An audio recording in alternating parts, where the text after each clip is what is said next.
Welcome to Spotlight. I'm Colin Lowther. And I'm Katy Blake. Spotlight uses a special English method of broadcasting. It is easier for people to understand no matter where in the world they live.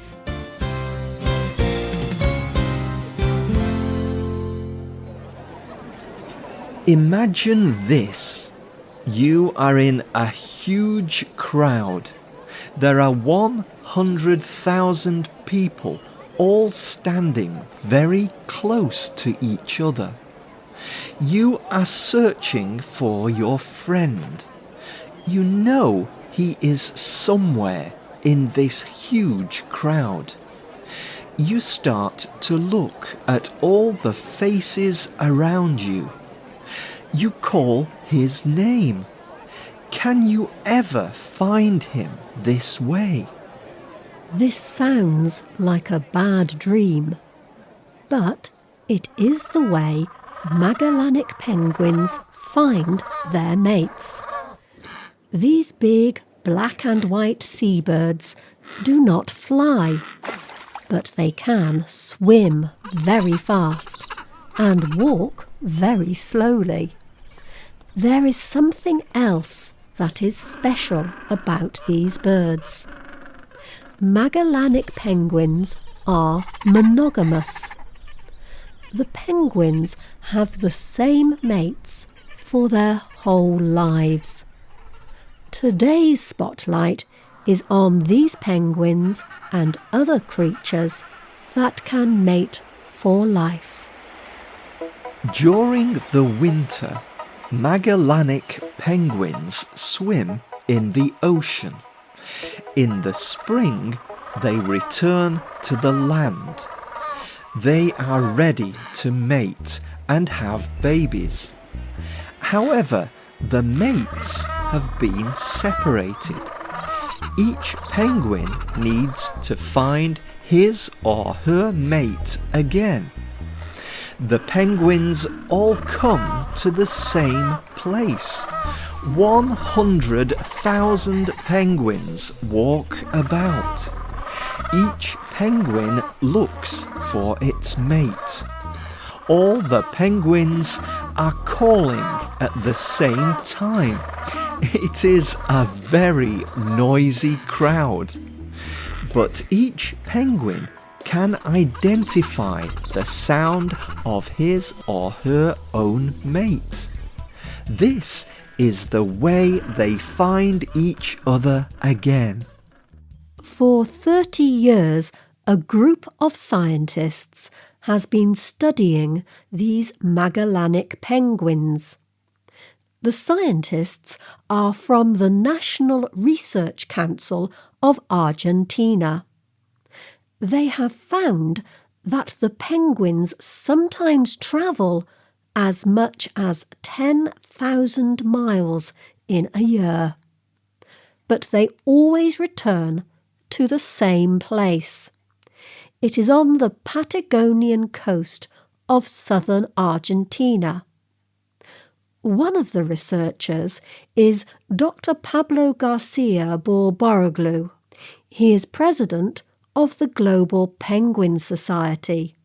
He told the Telegraph newspaper, "It is unbelievable how far Magellanic penguins swim, and each mating season they come back to the same place and the same mate."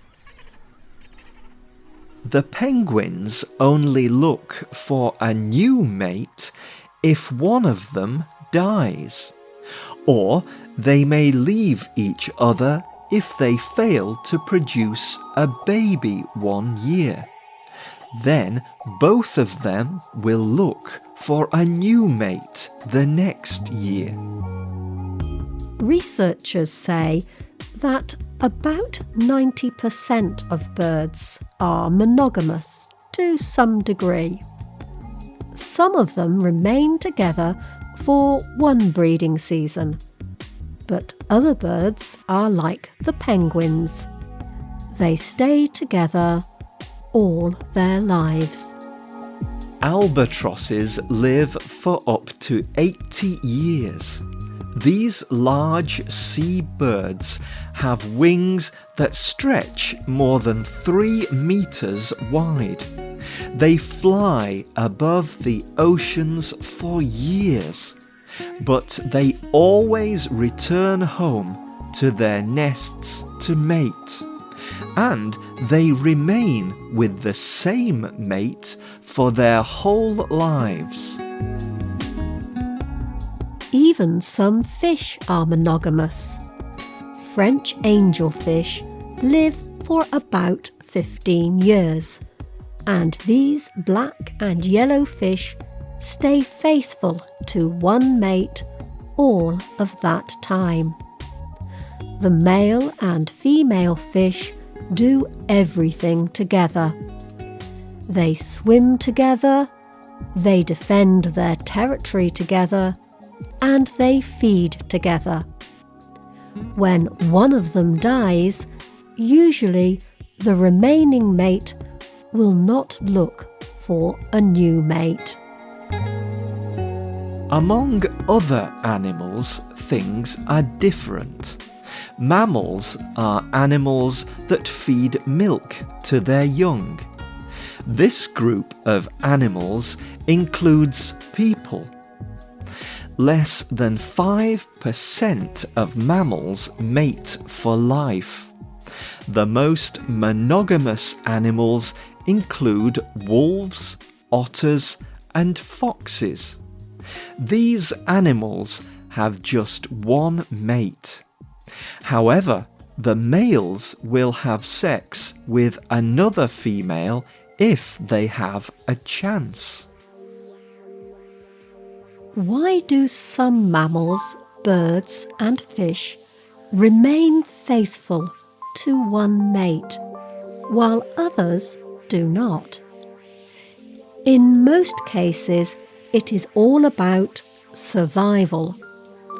For example, birds share the duty of caring for babies. For the babies to survive, the parents must work together. Monogamous mammals stay together for the same kinds of reasons: to protect and care for babies, or to protect and care for their homes. David Barash and Judith Eve Lipton are scientists. They are also married. They have written 2 books about monogamy in animals and people. They say that all animals have the same goal: to have babies and reproduce their own genes. For some animals, having many different mates is a better way to reach this goal. For others, monogamy is the best method. Barash talked to the New Scientist magazine about their research. He said that animals are not monogamous because the animals are being kind. We have lots of examples of monogamous animals, like beavers and Malagasy jumping rats. These animals have good reasons for being monogamous. It is just that, given their biology, they do best when they stay together.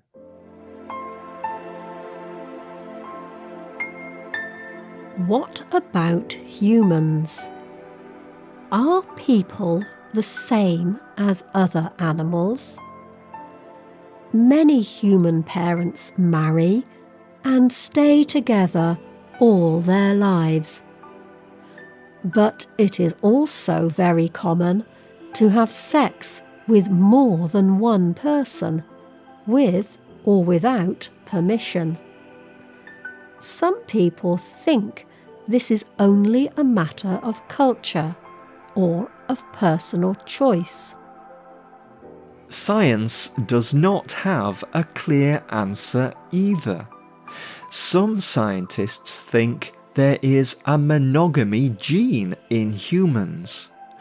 Other scientists have discovered chemicals in the human brain that seem to encourage monogamy. However, other scientists observe that monogamy is not common across human cultures or in human behaviour. They argue that monogamy is not more natural for people. David Barash told the New Scientist magazine, "There is much in biology that works against monogamy, but there is also much that works for it. We, as humans, are not forced to one extreme or the other. There is a lot of room for human choice."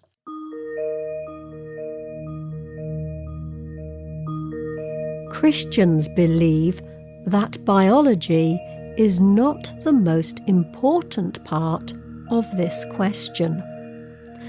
The Bible teaches that being faithful to one person is the best way to live.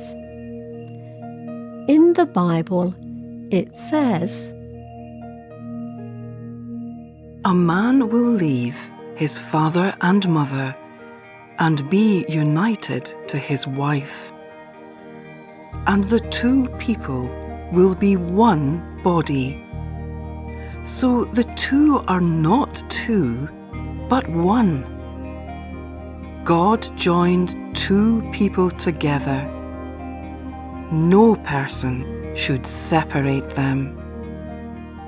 However, many people find it difficult to be faithful. People have to decide to be monogamous. They have to choose to be faithful and work hard at it. What do you think about monogamy? Do you think it is easy or difficult for people to mate for life? The writer of this program was Joy Smith. The producer was Nick Mangels. The voices you heard were from the United States and the United Kingdom. All quotes were adapted for this program and voiced by Spotlight. You can listen to this program again and read it on the internet at www.radioenglish.net. This program is called Monogamy, Mating for Life. You can also leave your comments on our website, or you can email us at radio@radioenglish.net. You can also find us on Facebook. Just search for Spotlight Radio. We hope you can join us again for the next Spotlight program. Goodbye.